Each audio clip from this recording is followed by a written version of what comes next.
जाओगे? मुझको तो बर्बाद कर दिया, किसको करने जाओगे?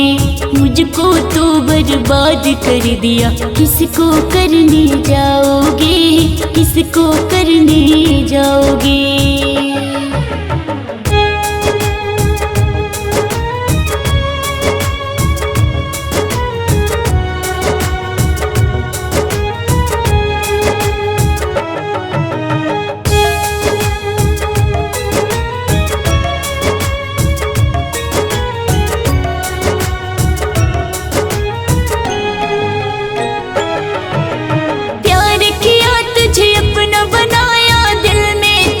बसाया था, तू है मेरे दिल की धड़कन, सबको मैंने बताया था।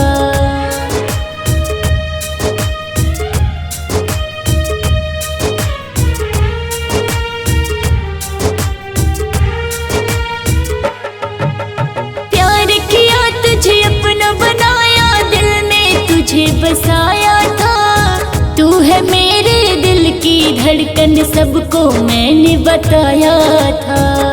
हर भरम तोड़ के तुम मुझे छोड़ के, हर भरम तोड़ के तुम मुझे छोड़ के, बोलो अब कहाँ जाओगे?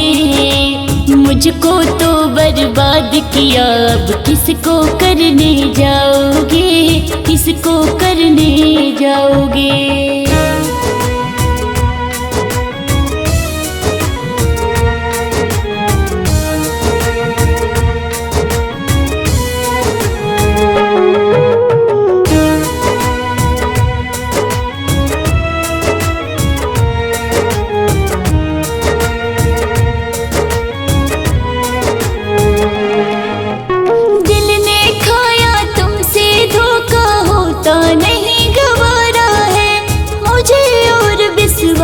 किसी पे होता नहीं दोबारा है,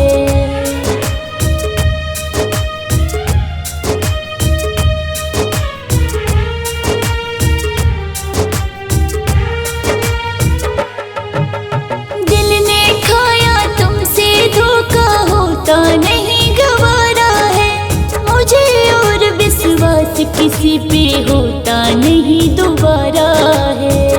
मुझसे मुँह मोड़ के दिल मेरा तोड़ के, मुझसे मुँह मोड़ के दिल मेरा तोड़ के, बोलो तुम कहाँ जाओगे?